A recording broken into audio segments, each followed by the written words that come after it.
You're listening to Secrets for Scaling, a Gecko Board podcast that explores the growth secrets of successful founders and CEOs. For this episode, we talked to Perry, co-founder and CEO of Recruitee, a SaaS product making it easier for teams to organize their hiring process and grow faster. Hi, Perry.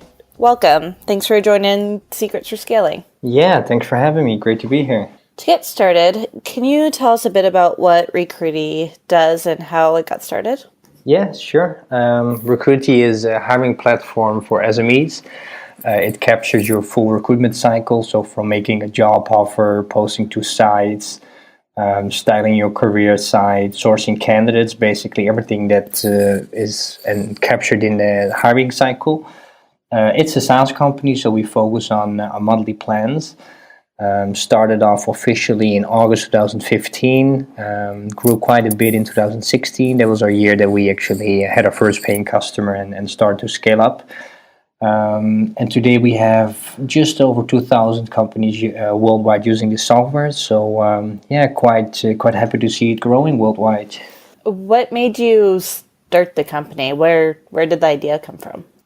Sure, that's a bit of a funny story, actually. I met my co-founder, Paul Smokzak, about 5 years ago, online, actually. We met on founder2be.com, kind of a dating site for entrepreneurs, I was saying. So we met online, we had a good click. We talked about what it is to start a business, how we would do it together.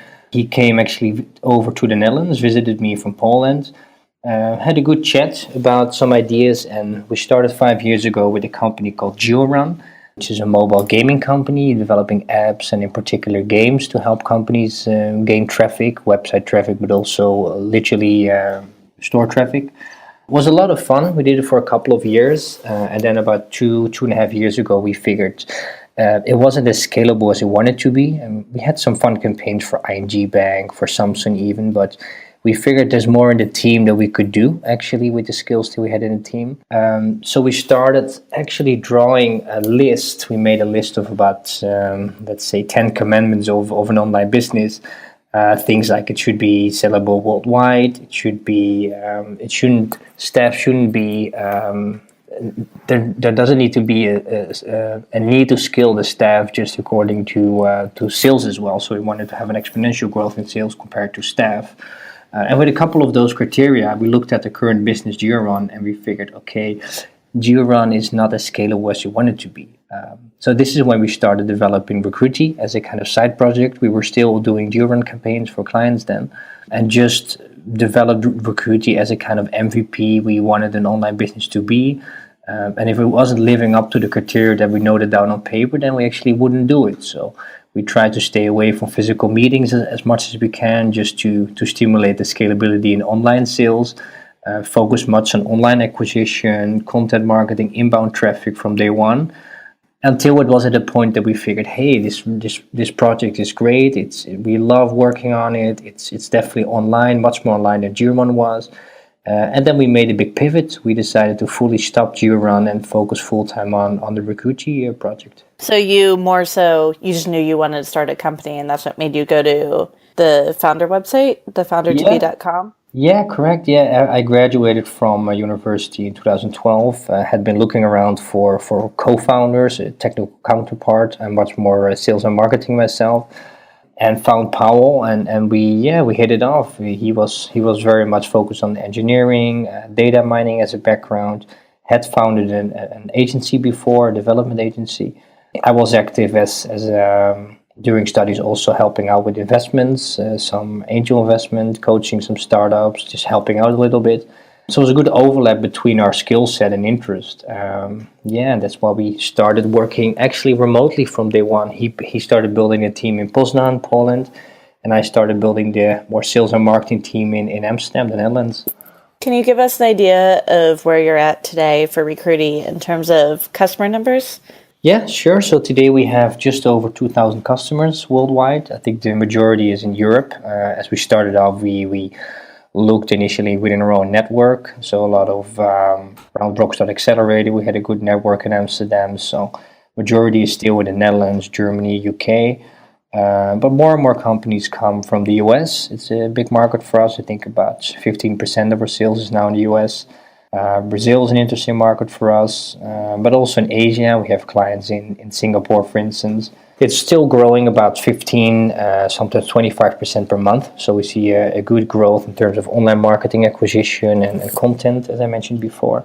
Typical clients is SME clients, so it's really wide, from $19 a month for one job opening to $1,000 a month for a few hundred job openings. So clients range from tech startup like Hotjar, Usabilla, to more corporate clients such as Greenpeace, Rackspace. Those are also clients using Recruitee today. You mentioned that you have this range of different accounts with different values. Have you established predictable revenue growth? And if so, how? Yeah, well, there's a great book from Lemkins. Probably you heard about it, From Impossible to Inevitable, which is more or less our Bible internally, as it very much focuses on the need of inbound traffic. And actually, we've been doing that from day one. The first hire that we did here in Amsterdam was a girl doing content marketing. So setting up the blog, doing a lot of guest postings, distributing content on various channels. That's something we've actually been stimulating from day one, more than actually the hardcore sales of cold calling, etc. We don't do that very often. So where we stand today is mainly from inbound traffic and just being at sites where possible leads are, but also a lot of PPC campaigns and international platforms that we run advertisements on. But I think, our focus is definitely the inbound traffic. We're trying to provide people with content such as job description templates, like hiring resources, ebooks, just crawling in the skin of your customer and thinking what might help them succeed in hiring. And we also see a lot. We have a lot of data, so we like to do something back for the community and provide insights on which job boards work well, where do you source candidates, what are tips and tricks for startups to save some money in the hiring process. So it's a lot of fun to share those insights as well. Is inbound marketing how you've been able to expand your customer base internationally? Yeah, definitely. It's funny to see that when we started targeting some other countries, that we gained traffic from countries that we didn't target initially. But we have been trying to stay as international as possible from day one. So software is available in all the countries. Of course, it's mainly English that companies use as language if they sign up for a software. So I think where we stand today is mainly do inbound efforts, but also a lot of in our terms, a lot of PPC ads as well. I would love to learn a little bit more about the process behind creating that inbound, both the inbound and the PPC strategy. Like what went into that and what made you decide that those were the right way to go? Yeah, well, in the beginning, we also did a lot of calling. We just looked for recruiters that were having open jobs available.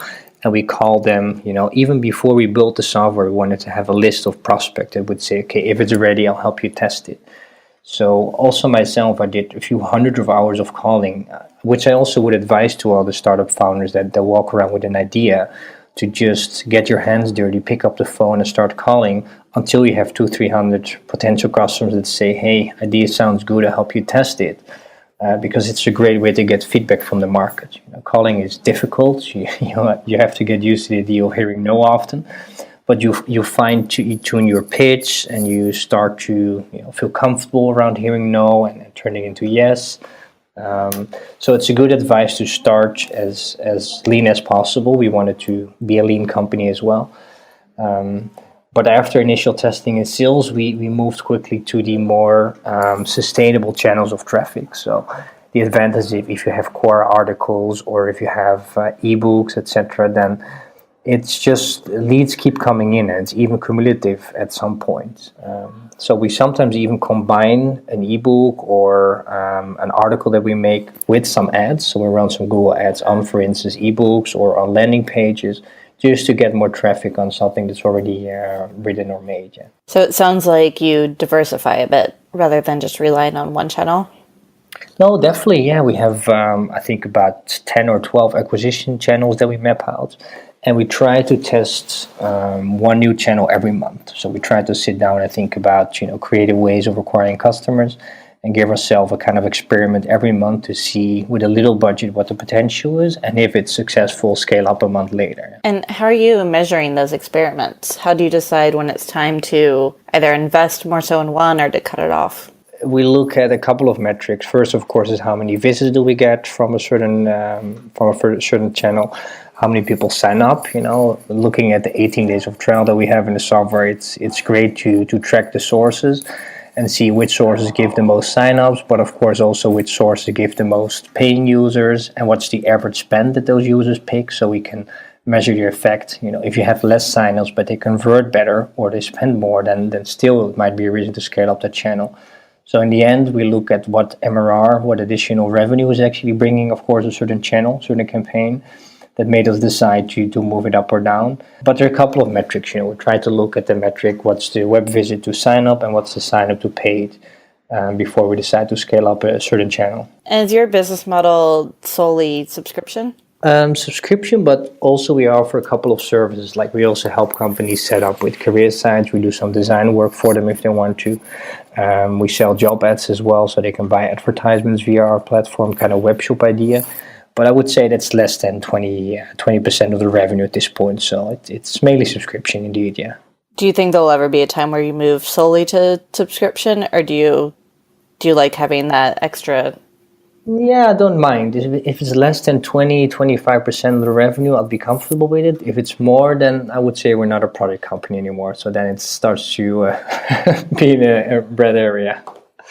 Yeah. Red flag. So switching gears a bit, what's been the hardest thing or few things you've had to overcome up to this point in your growth journey?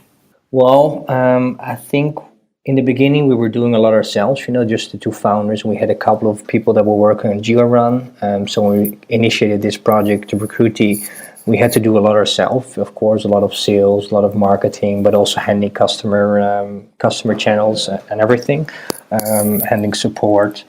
And the difficult part was for me that you're really into that process. So you're used to talking to customers, you're used to do a lot of things yourself, and then hiring people and having people to take over. That was a real switch for me, transformation of letting go and finding people that will take responsibility and do well in that case. So it was more of a personal founder experience to scale up, and some challenges with that than it was company-wise. Yeah. It's super interesting. So it's that maker to manager transition that's kind of difficult. Yeah, exactly. It's just something that you wanna be in control of a lot of things, and there's no way to scale a company if you want to be in control. At some point you gotta let go and trust people to, as we call it, own a certain part of the business. So they're responsible for a certain part, whether it's marketing or whether it's advertising or content creation. You gotta find people that truly care about that have a passion for that area, and trust them to do well, and just look at the results. Just find a couple of key metrics that you talk about every week or every month, and look at the results. And yeah, that's part of the process of, I would say, transforming from making it to actually managing it. Yeah. Is there anything else you did to overcome that transition? No, I think for us, we try to look at scaling the team as a kind of layers. So the first layer that you add to the core team needs to be people that are truly passionate about a certain area. So we try to think in specializations as much as possible. So for instance, if you have a sales process, we try to specialize skills in that process. So one guy focuses on business development, bringing in leads and following up on leads, while somebody else focuses on the closing leads, much more account management or following up on proposals, maybe try to upsell or cross-sell. So we try to specialize as much as possible, and then have people dedicated on a certain area that they feel comfortable with and which they really like. So that my advice would be, for founders that scale up to find people that are passionate about a certain specialization within your company, and then build kind of layer for layer and have them hire the next person, have them find a team member which they feel comfortable with and that can train and delegate and manage on their own. Any tips for finding those passionate, more senior to mid-level people? Yeah, what we've noticed also in the data that we see in Recruitee of our clients is that it used to be kind of 30% would come from job ads, 30% would come from referrals, and 30% would come via sourcing efforts. So people you actually proactively reach out to. But we see a trend that is very much shifting, actually, that it seems that teams are much more proactive nowadays in reaching out, asking people for referrals, involving employees in the process of finding people. It's much more collaborative than it used to be. So we also try to do that in our software, allow for unlimited seats, allow to have everyone in the team have a certain role within the hiring, etc. But we also do it ourselves. We try to build a kind of talent pool in advance of a hiring need. So we literally have talent pools, potential growth hackers, interesting sales, interesting support. And every time we encounter someone, whether it's in an actual day-to-day business with this person, or whether it's on an event, or if it's someone says it's a good reference, then we actually put that person in the talent pool just to stay in touch. It's kind of like sales leads. You stay in touch, you get a relationship, you say congratulations with your birthday, and be top of mind. And the moment someone decides to switch jobs or is open for it, then it's a possible route to reach out to them. Are there any specific questions you ask candidates to look for that passion you talked about, or any specific signs that you look for? Well, we try to find people that are truly passionate about what they do. We don't really stimulate like working from 8 in the morning till 10 in the evening. It's not about the amount of hours you make. It's often startups think that way, and we see companies making very, very long work hours. But we tend to have a kind of 9 to 6 mentality, that you just come in the office, you work together, you talk about things. But if people are passionate and truly care about what they do, they don't really think in those hours. You see people picking up on work in the morning or evening, kind of let go on the process and trust them to do well. So I think it's about trust in that perspective. Yeah. How many of the team members are remote? Yeah, so we currently have 8 people in Amsterdam, and we work together with 3 people in the United States for support and marketing. So 3 people are remote in the US in different locations. And the development team is based in Poland, and they also figure that it's easier to find top developers if they allow them to work remotely. So there are 7 in the office and there are 3 working remotely. So you could say, one quarter of the company is working remotely. It's going really well. We figured that top people, they really like the flexibility. You can track hours and you can see when they commit code, you can see when they work. And it's very productive. It's not that they work less. It's actually, you need to watch out that they don't overwork. That's actually funny. That we never expected that. But if people are able to work at home, and if they're able to make their own schedule for work hours, you have to watch out that they don't overwork. There has to be a balance between work and private life, which you actually need to watch out for if people are truly committed to what they do. How do you overcome that? Well, we try to loop them into the routine that we have as much as possible. So if someone is working at home, try to be in Slack in the morning and try to leave when the rest leaves, etc. And don't hang around, longer than that. But we do regular calls, Skype with people, just make sure they're okay and don't overwork or stress out at some point. Are there any other specific challenges you face as a remote team? Well, I think maybe only a few % of people is able to work remote, because you have to be quite strict on yourself in terms of work and private life, of course. So we look for people that are very responsible in what they do and very structured and can handle this type of responsibility. It seems to work well in development. It seems to work really well in development. They're able to just, doesn't matter if they work at day or night, and people are very, very strict on the schedule. But we look for that structured mentality for sure, yeah. When you're hiring, before they join the team, how do you identify that person who's clearly responsible? Well, we tend to, it was funny because a couple of weeks ago I was talking to David from Hotjar, founder of Hotjar. They also have a majority of the team working remotely, and they use our software. So of course we notice certain patterns in the hiring as well. Something they do, and which we also started doing, is have quite extensive questionnaires. So as a first screening, you have a rather long questionnaire. It wouldn't be the first thing that pops up if you think about hiring, to have a long screening list, but actually it helps out filtering to see how committed people are. So often we also have like 10 or 12 questions about who you are, what you like, and to get a feeling of who you are. And the answers tell a lot about people, the way they respond. You could quite soon see if they have a kind of interest and passion about their specific field of work. So actually kind of screening up front, whether it's a short video or questionnaire, helps a lot in just getting a feel of how passionate and structured they are in their communication. With a quarter of your team being remote, how do you overcome the challenge of them missing out on those water cooler moments or hallway conversations? How do you make them feel like part of the team? Yeah, well, that is actually the downside of working remotely. I would say it's perfectly fine. You can structure your team remotely if you work efficient. So we have tools like Trello, Slack, Skype, Dropbox, of course. We have plenty of tools from day one, which we already used for 5 years. And actually, even if the team is in the office together, we still use all the tools, and it still feels like we're remote because we're communicating online, and we're used to structure all our communication and work online. So if you structure everything, then it's perfectly fine. I think any company could work remotely. The only thing that you kind of miss is having fun together, celebrating a big deal or partnership or something fun in the company.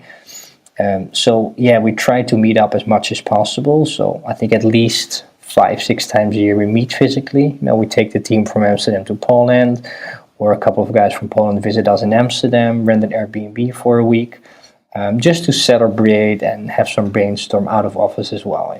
Yeah, it's great. That face-to-face time can be really important.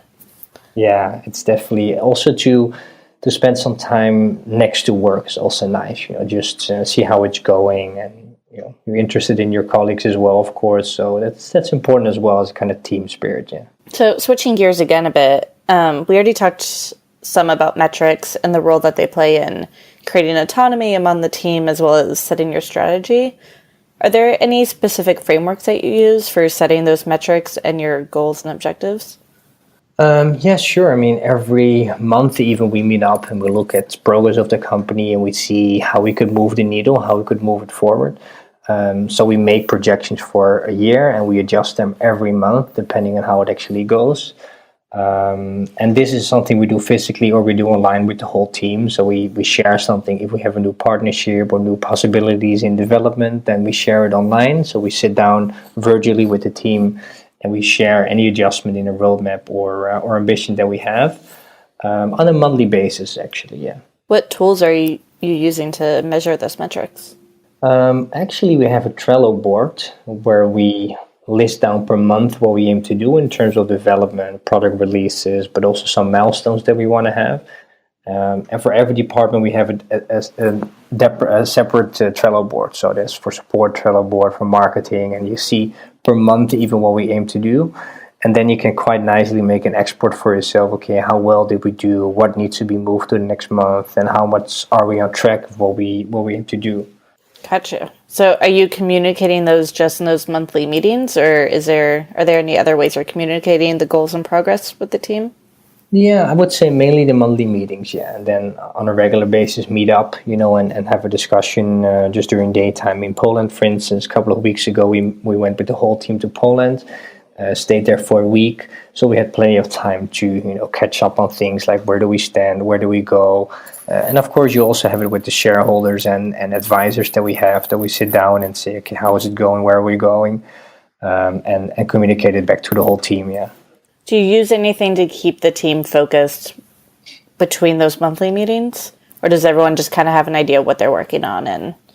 Yeah, I think because it's so specialized, and every person does something particular in the process of a SaaS company, whether it's onboarding people or whether it's following up on sales or acquiring people, then it works quite well if they have their own Trello board, which we focus on certain milestones and evaluations in, yeah. Are there any other ways that you set your team up for success, especially Paul, your co-founder, being in Poland and other team members being remote? Yeah, I think what's important is what we mentioned before, that you have monthly targets, but you also look at the targets, how realistic it is, and you try to push it further, try to stretch it a bit at a point that you're a bit uncomfortable. So if you meet a target, then actually the next month target, we stretch it a little bit more. So you know somebody is a bit worried about making the target. I think that's something that keeps you in a bootstrap mindset and a very aggressive mindset in order to grow. So if someone says, hey, I got my target, then actually you should make the target a little bit harder the month following that one. Yeah, totally. We do that at Gecko Board as well. So we talked a bit about hiring a management team or leadership team to help you transition from that maker to manager. Yeah. Do you have a full management team in place now? Just 3 actually at the moment. We just hired a chief commercial officer. Niels joined from a previous company in Berlin that he co-founded, and then you have Powell, CTO, and myself as CEO. So just 3 at the moment.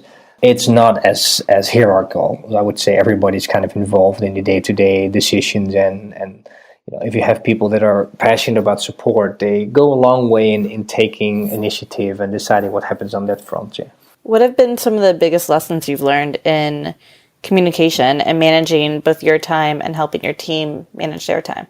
Yeah, well, with the remote team, it's managing time is difficult. We asked them to insert a time tracking tool, something like Toggle is something we use often, just to make sure that they don't overwork. It's not really to check up on them and see if they make their hours. It's much more about checking if they're efficient and checking if they don't need too much time on certain projects, so that they take a break if needed, and we stimulate working out or spending some time offline. That's important as well. So we try to just measure if they're efficient, online. And and as mentioned before, having them own a certain part is important, that they feel that they actually, and that means letting go from our side. So there's a girl that's in charge of support. That means she could make a lot of decisions herself. She could come up with a lot of ideas how to improve the onboarding content, how to improve welcoming new users, if we need to make videos, etc. She can make all those decisions, and I can't really say you're wrong unless she proves me that I'm wrong. So this is a big question, but if you could pick one thing and explain it in about a minute, what do you think the secret to scaling is? Yeah, that's not sure if I could do it in 1 minute. Well, something that we have been trying to do from the beginning is stay flexible with at least 40-50% of your company. So if you grow your company and you scale up marketing effort, you scale up sales, then we try to set it up in a way that we can continuously make experiments. Like I mentioned before, that we try to test one new acquisition channel per month. So what we try to do is have a fixed company structure where you have operational costs like staff and office, but you have a very big, part around it, which is flexible, which allows you to test marketing campaigns or test sales. And if it works, scale up. So I think experimenting and staying flexible, staying lean a bit is key in a SaaS business nowadays. Totally agree. Well, with that, I think it's a great place to stop. Thank you so much for the great insights, Perry. Yeah, you too, Shannon. Thanks a lot for having me, and great to share it. If there's anything I could do, give advice or help, feel free to reach out anytime. That goes for everyone listening, of course. Thank you for listening to Gecko Board's Secrets for Scaling podcast. Hope to catch you next time.